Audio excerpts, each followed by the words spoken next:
महाराष्ट्र में सम्मेलन हुआ।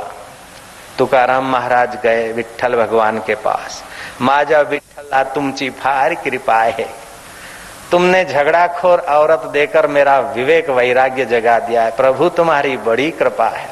अगर जीजाई जैसी उठते भी शेर की, बैठते भी 1.5 शेर के, और कभी कभी तो डंडा ऐसा मारे कि डंडा 2 टुकड़ा हो जाए, ऐसी औरत देकर तुमने मेरा विवेक वैराग्य बढ़ाया। हे विठ्ठल तुम्हारी बहुत कृपा है।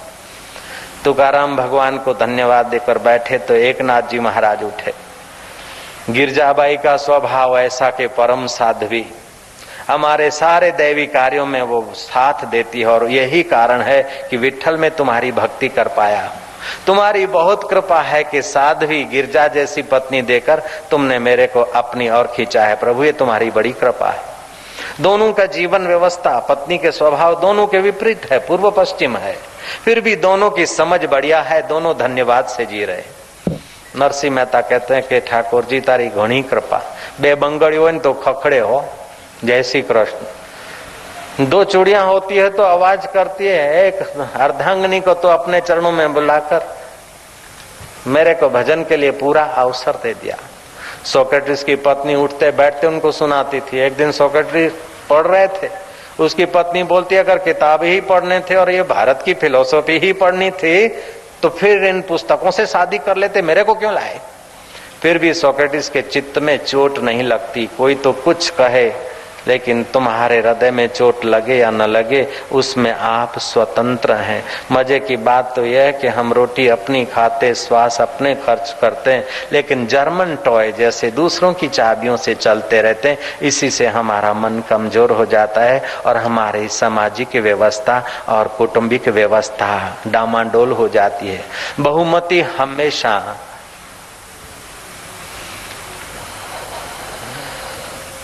कह दो न, तुमने कह दो, बोल दो।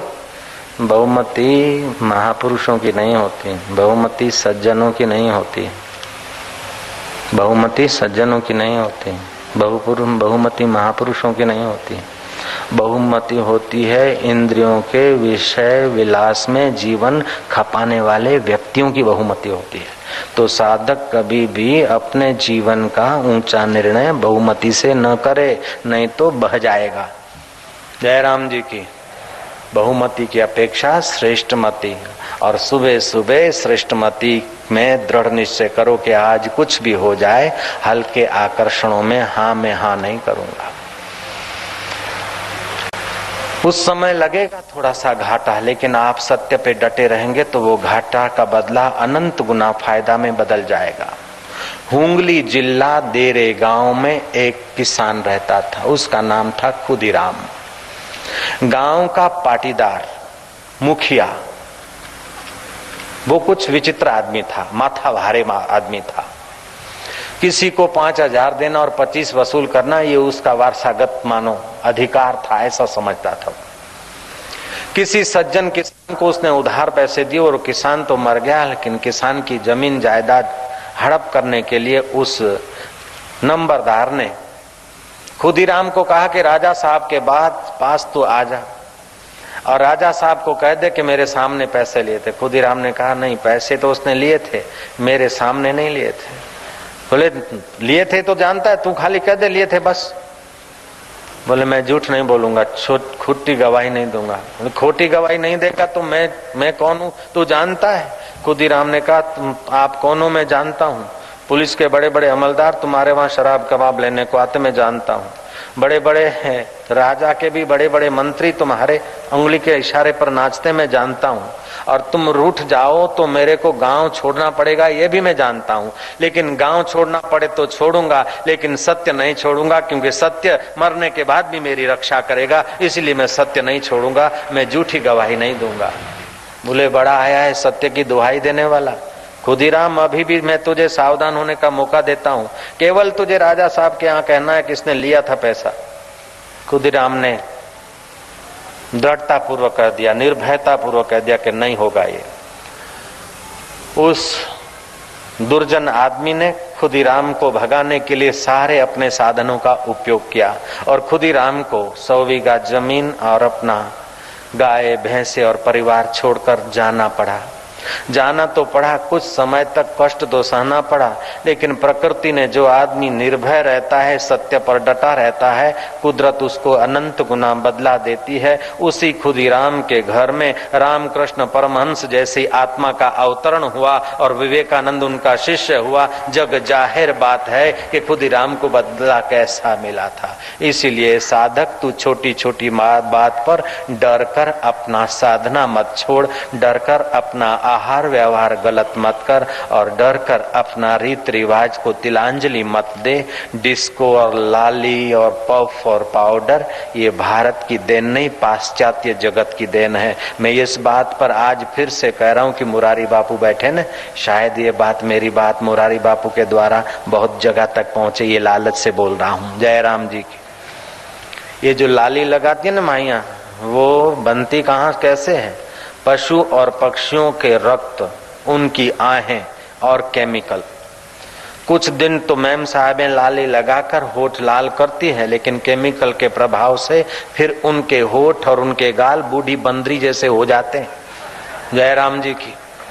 लाली मेरे लाल की जित देखूं उत लाल, लाली देखन मैं गई मैं भी हो गई लाल। मीरा ने कौन सी लाली लगाई थी? शबरी ने कौन सी लाली लगाई थी? आपको पता है कौन सी लाली लगाई थी? ऐसी भक्ति की, साधना की, सरलता की, सज्जनता की लाली लगा देने से अपना जीवन तो उन्नत होता है, और अपना जीवन जिनके संपर्क में हम लोग हैं उनकी भी उन्नति होती है। देखा देखी के उस अंधी दौड़ में, अंधे वानरीकरण में हमारे बच्चों को, हमारे युवतियों को नहीं जाना चाहिए। हमें भारतीय संस्कृति के अनुसार आहार व्यवहार शुद्धि का ख्याल रखना चाहिए। आहार शुद्धो सत्व शुद्धि, सत्व शुद्धि द्रु स्मृति।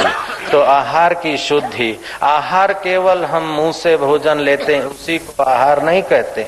आप आंखों से भी जो लेते हैं वो भी एक प्रकार का आहार है।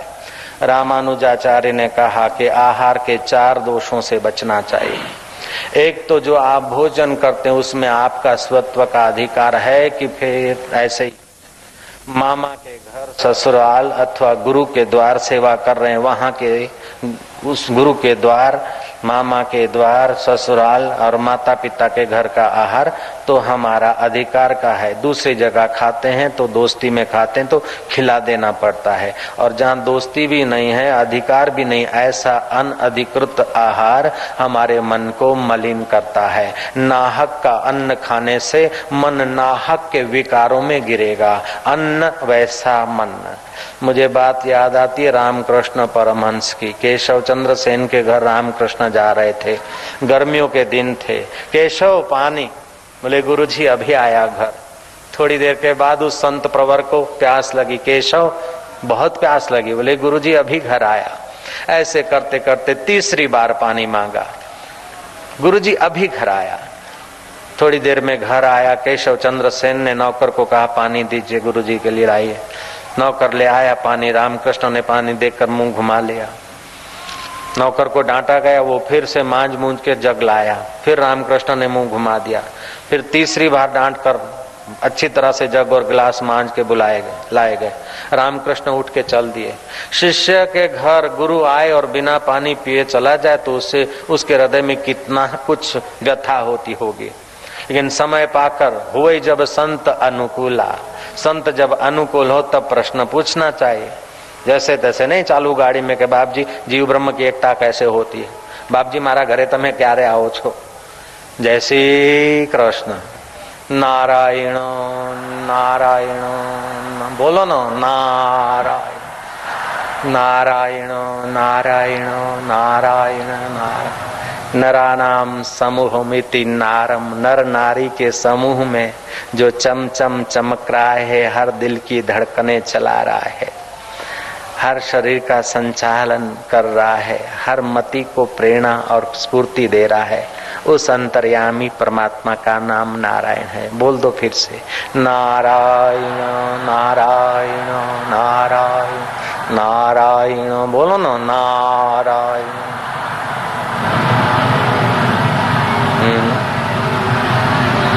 मैं इतनी देर बोला, तुम 2 मिनट नहीं बोलते?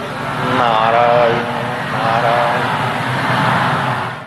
भगवान शंकराचार्य ने व्याख्या करते हुए कहा कि केवल मुंह से लेने के भोजन को ही भोजन नहीं कहते हैं। आपके 2 कमरे और किसी मित्र के वास्तव पूजन में गए, उसके 5 कमरे और फर्नीचर देखा, तो फर्नीचर तो बाहर पड़ा रहा, लेकिन वासना को वेग देकर आप आंखों के द्वारा गंदा भोजन कर दिया कि मेरे को भी इतना हो। 5 वाला 10 कमरे से इम्प्रेस होगा, 10 वाला 15 से, 15 वाला 25 से, ऐसे करते करते बाहर के जगत में राइजिंग अप एंड अप जाते जाते भी एक दूसरे से ऊंचे दिखेंगे, कभी संतोष नहीं होगा। इसलिए ज्ञान योग में व्यवस्थिति करो। जब भी इच्छा वासना आए तो सोचो कि इसको है तो क्या है, इसके रूप में भी मेरा ही तो आत्मा है और उसके रूप में भी मेरा आत्मा है। कभी 2 कमरे में जीकर भी देख नाटक कर रहा हूं और 5 कमरों में भी मैं जी रहा हूं और 50 कमरों में भी जी रहा हूं, और आखिर में ये सारे कमरे यहीं पड़े रह जाएंगे। पड़ा रहेगा माल खजाना, छोड़ त्रियासुत जाना है। कर सत्संग अभी से प्यारे, नहीं तो फिर पछताना है। खिला पिला के देह बढ़ाई, वो भी अगन जलाना है। कर सत्संग अभी से प्यारे, नहीं तो फिर पछताना है। सत्य का संग मन को कराने का अभ्यास करना ही ज्ञान योग में व्यवस्थिति है। आप किसी से कुछ सुन रहे हैं, जिसकी निंदा सुन रहे हैं, वो आदमी तो आइसक्रीम खा रहा है, लेकिन कान के द्वारा आपने गंदा भोजन कर लिया, व्यथा चालू कर दी। जिसके लिए तुम निंदा सुन रहे हो, शायद उसने वो गलती की हो या न की हो। अगर की है या नहीं भी की है तो वो तो मजा ले रहा है अपनी दुनिया में, लेकिन तुम निंदा सुनकर अपना कान के द्वारा अशुद्ध भोजन न करो, उसमें आप सावधान रहो। ज्ञान योग में मन की स्थिति कराओ। नाक के द्वारा भगवान ने 5000 वर्ष पहले युद्ध के मैदान में भी ऐसे चुने हुए शब्द कहे हैं कि जिसमें अभी भी एक आध शब्द को हेर फेर कोई नहीं कर सकता। गीता में कहा है पुण्यो गंधम पृथ्व्याम च, ऐसा नहीं सुगंध नहीं कहा, पुण्यो गंधम पृथ्व्याम च, पृथ्वी में जो पुण्यशील गंध है वो मैं हूं। ये जो परफ्यूम आदि हैं वो सुगंध है, पुण्य गंध नहीं है। आज पेरिस में, स्विट्जरलैंड में कई इंजीनियर लगे हैं कि वैश्या के द्वार पर कौन सा परफ्यूम लगाना चाहिए, पुरुष जल्दी आकृष्ट हो। ये जो परफ्यूम बनते हैं, बिज्जू नाम के जानवर की खूब पिटाई होती है, उसके सेक्सुअल केंद्रों से और दूसरे शरीर के अमुक अवयवों से जो द्रव्य निकलता है, उसमें दूसरे केमिकल मिलाकर परफ्यूम बनाया जाता है। ये परफ्यूम आदमी नाक से लेगा तो उसने नाक के द्वारा अशुद्ध भोजन किया, सेक्सुअल केंद्र उत्तेजित होंगे और मन में उत्तेजनाएं पैदा होगी। इसलिए परफ्यूम लगाने से सावधान। जयराम जी की। ऐसे ही आपने कान के द्वारा, नाक के द्वारा, आंख के द्वारा, मुंह के द्वारा कैसा भोजन लिया, इस भोजन का आपके मन पर प्रभाव पड़ता है। तो आप अपने हृदय की रक्षा कीजिए। लोग अपना बाथरूम गंदा नहीं रखना चाहते, ड्राइंग रूम गंदा रखना नहीं चाहते, यहाँ तक कि किचन भी गंदा नहीं रखना चाहते, लेकिन दिल जो दिल भर से मिलने वाला है, उस दिल की गंदगी बढ़ रही है, उसका ख्याल नहीं करते। ये भी कैसा कलयुग का आश्चर्य है।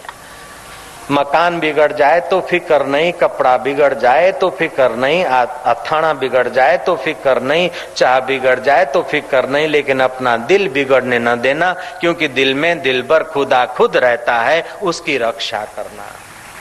रक्षताम रक्षताम कोशाम नाम अपि हृदय कोशम, हृदय कोश की आप रक्षा कीजिए। तो भगवान बोलते हैं दानम दमश्च यज्ञश्च।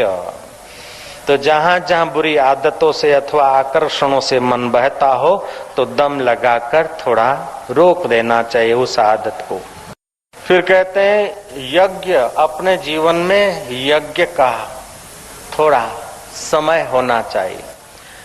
होम हवन आदि भी यज्ञ है, जप यज्ञ भी है। यज्ञानाम जप यज्ञो अस्मि। जप यज्ञ और प्रेम यज्ञ दोनों बड़े भारी यज्ञ है। जप के साथ अगर प्रेम है और प्रेम में अगर जप है तो ये दो यज्ञ मिलकर एक परमात्मा का स्वरूप बन जाएंगे। हम जप तो करते हैं लेकिन मन मशीन की नहीं, वो फायदा तो करेगा लेकिन उतना फायदा नहीं जितना हम चाहते हैं। जितना होना चाहिए उतना फायदा तब होगा जब प्रेम यज्ञ हो, जप यज्ञ के साथ प्रेम यज्ञ हो। किसी बाबा जी को कोई सेठ अपने घर ले गया। बाबा जी जीवन मुक्त फक्कड़ संत थे, कथा वथा किया न किया, सहज स्वभाव, बाकी ऐसे ही जीवन बिताते थे। तो जिस सेठ के वहां बाबा जी जाने वाले थे, उस सेठ ने अड़ोस पड़ोस के मित्रों को आमंत्रित किया। उसमें एक आईएएस ऑफिसर, होनहार कलेक्टर, जो एग्जाम दे आया था, पोस्टिंग होनी थी, इंटरव्यू दे आया था, चंद दिनों में वो कलेक्टर होने वाला था। कॉन्वेंट स्कूल में पढ़ा होगा, भारतीय संस्कृति का पता नहीं होगा बेचारे को। अकड़ता हुआ होनहार कलेक्टर बाबा को कहता कि महाराज कुछ बोलिए ना। महाराज ने देखा कि ये बंदा ऑपरेशन के काबिल है, दवाई से केस ठीक नहीं होगा, जयराम जी बोलना पड़ेगा ना। बाबा ने कहा बेटा राम राम करो प्रेम से। बोले I know very well, Ram Ram हो, it is very ordinary, I know. मेरे लिए कुछ आप बढ़िया कहो, आई एम आईएएस ऑफिसर। बापू मैं आईएएस ऑफिसर हूं, मेरे जैसे आदमी के लिए कुछ बढ़िया बात बताओ। ये क्या राम राम तो सब करते हैं, मैं जानता हूं। बाबा कोई कच्ची मिट्टी का तो था नहीं। बाबा ने कहा साला तेरे जैसे गधे क्या राम राम जानते। महाराज उसके चेहरे पे तो 12:30 बज गए, सब लोग सन्नाटा मार गए, चुप हो गए। बाबा जी भी अनजान से बैठे 5-10 मिनट, फिर बाबा ने कहा क्यों भाई, आके मूंगा बेरानी शाळा छे के केम, कांईक तो बोलो, कांईक तो प्रश्न करो तो कथा हाले। બેસી રહેશો તો પછી મજા નહીં આવે। એક માણસના પુણ્ય પ્રભાવે ઘણા માણસને સત્સંગ સાંભળવા મળશે। કંઈક પ્રશ્ન કરો, कुछ सवाल करो तो जरा चर्चा हो, हरि चर्चा, हरि कथा ही कथा, बाकी सब जग व्यथा। और चुपचाप बैठोगे तो मनोराज चलेगा, कुछ पूछो कथा चल जाए। तो सेठ बोलता है कि बाबा जी हमारे कलेक्टर साहब ने पूछा था और उसको आपने जरा सा प्रश्न के उत्तर में डांट दिया ना, उसलिए बाबा कोई हिम्मत नहीं करेगा। बाबा अनजान होके बोलते मैंने तो कुछ नहीं डांटा। तब वो कलेक्टर कहता कि अभी अभी तो मेरे को आपने साला गधा कह दिया। ये तो आप बाबा है इसलिए मैं क्या कहूं, नहीं तो मेरे को साला गधा कह दे, मैंने क्या बिगाड़ा था आपका।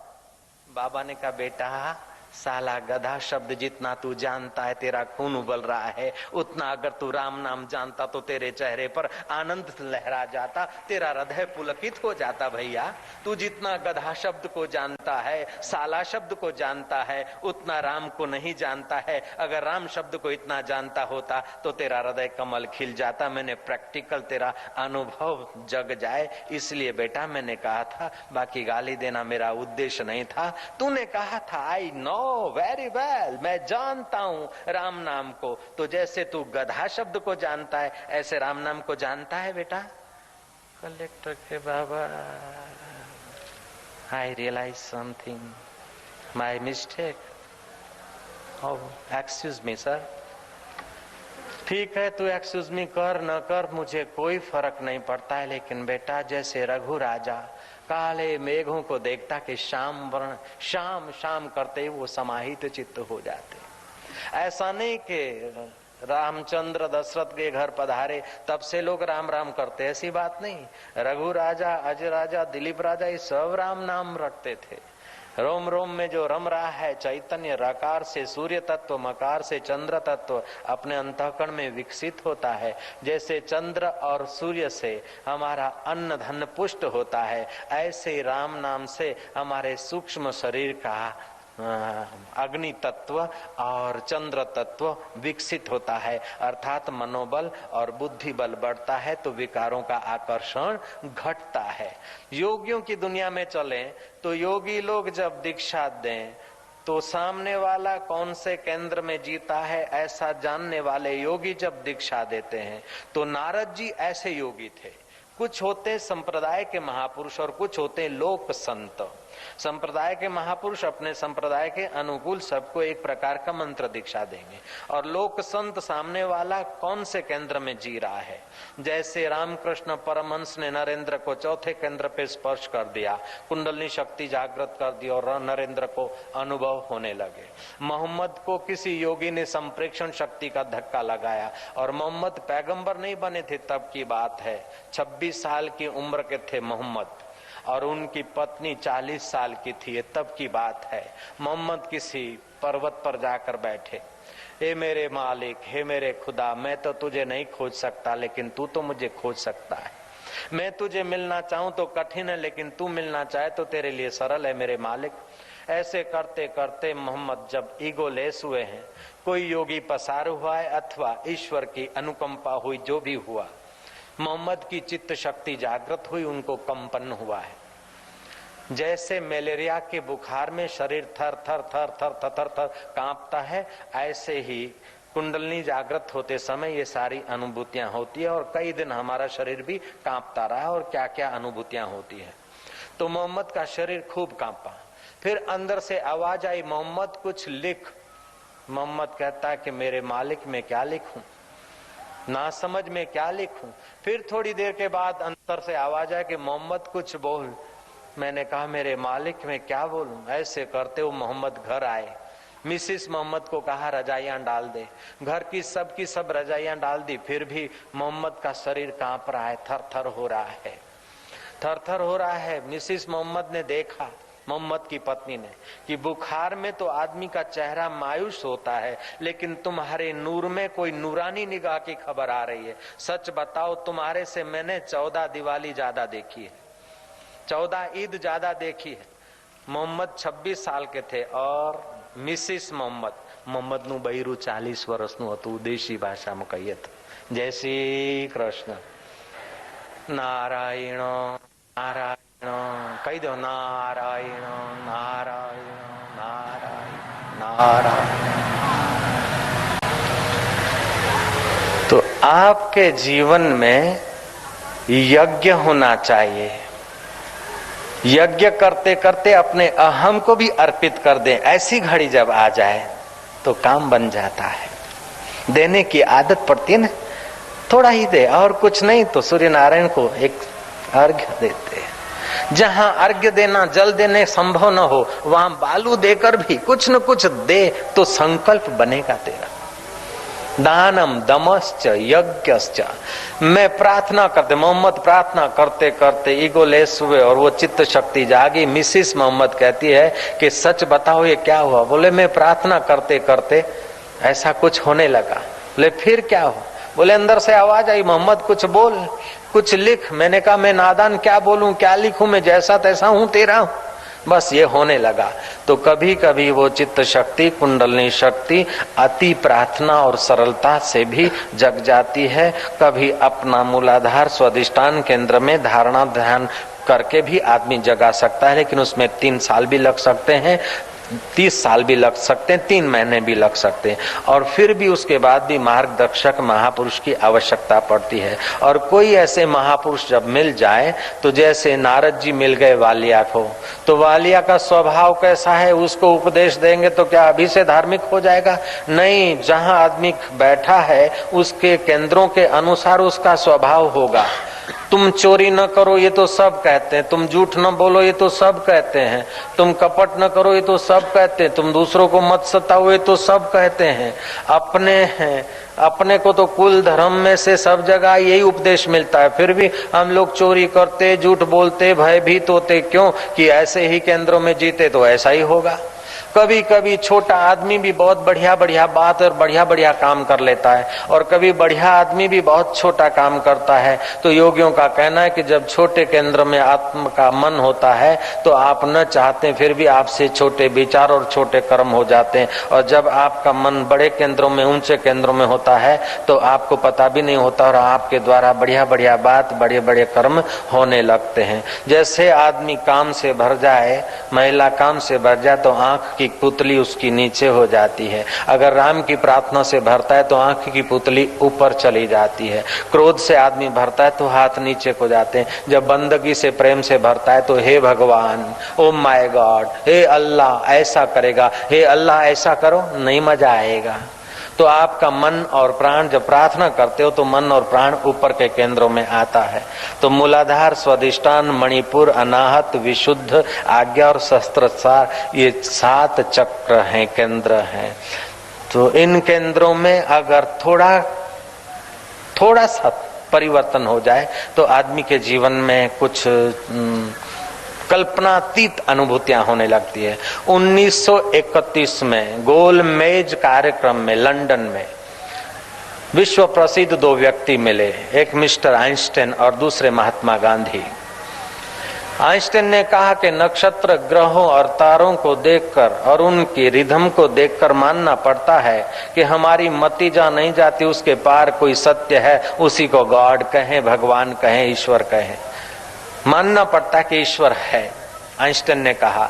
तब महात्मा गांधी कहते हैं कि मिस्टर आइंस्टाइन, मैं तो ये बात मानने को भी राजी हूं कि तुम और मैं नहीं हो सकते, लेकिन वो सत्ता है। तुम्हारा और हमारा पहले होना नहीं था, तुम्हारा और हमारा बाद में होना नहीं रहेगा, लेकिन ये वो परमात्मा तो पहले भी था, अभी भी है, बाद में भी रहेगा। नानक जी ने कहा एक ओंकार, आद सत जुगात सत, है भी सत्य नानक हो से भी सत्य। एक रसोईया था, उसका सेठ मारवाड़ी सेठ था कलकत्ता का। रसोईया को बोला कि अरे ये तू आड़ा तिलक क्यों करता है, सीधा तिलक क्यों करता है रामानंदी, ऐसा तिलक किया कर। रसोई ने बोला, कुछ नहीं बोला। दूसरे दिन सेठ ने डांट दिया, बोले तेरे को बोला था ना ऐसा तिलक कर, ऐसा क्या करता है त्रिशूल जैसा तिलक, लंबा तिलक मत क्या कर, आड़ा तिलक क्या कर। दूसरे दिन भी रसोई ने तो वही लंबा तिलक किया। फिर सेठ ने डांटा कि अगर मेरे पास तेरे को नौकरी करना है, रहना है, तो तिलक जैसा हम लोग करते ऐसा क्या कर, समझे, नहीं तो फिर निकाल देंगे नौकरी से। और रसोई को तो बेचारे को रसोई की नौकरी करनी थी। चौथा दिन हुआ, फिर भी तिलक तो वही का भाई। सेठ के तो गुस्सा का पार नहीं। सेठ बोला, नालायक, तेरे को इतना समझाते, अगर कल तूने तिलक हमारे कुल के तिलक के अनुसार नहीं किया आड़ा, तो फिर कल से तेरा नौकरी किधर खत्म हो गई समझना। फिर कल को आया तो देखा वही तिलक। सेठ जूझ गया, बोले मूर्ख नालायक कितना बोलते, जी हजूर कहता है हाँ भरता है, तिलक वही का वही लगाता है, क्या मेरे को उल्लू बनाता है, बेवकूफ बनाता है। रसोई ने कहा सेठ जी नाराज मत हो। ऐसा करके रसोई ने अपनी खमीस ऊपर की दिखाया कि पेट पर तिलक आड़ा है। बोले मैं आपकी नौकरी करता हूँ, नमक खाता हूँ, नौकरी करता हूँ, इसलिए आपके कुल का तिलक मेरे को लगाना की अनिवार्य आवश्यकता पड़ी, वो पेट के लिए करता हूँ, तो पेट पर आड़ा तिलक है, लेकिन ये तो मेरा निष्ठा का है, ये तो यही रहेगा सेठ जी। जयराम जी तो बोलना पड़ेगा, रामचंद्र भगवान की निष्ठा अपनी काम देती है। हाँ, संभाजी देखो, शिवाजी का बेटा, वो मुसलमानों ने धोखे से पकड़ा और बोला तू मुसलमान बन जा। नहीं बनूंगा, तेरी आंखें निकाल देंगे। हिंटरों से मारा, डंडों से, ठोसों से, घोंसों से, नहीं माना। आंखें निकाल दी फिर भी नहीं माना। बोले अब तेरी चमड़ी खींच लेंगे अगर मुसलमान नहीं बनता है तो। उन नालायकों ने चमड़ी खींच ली, लेकिन संभाजी मुसलमान नहीं बने तो नहीं बने। जयराम जी की कैसा रहा होगा वीर, कैसी निष्ठा है।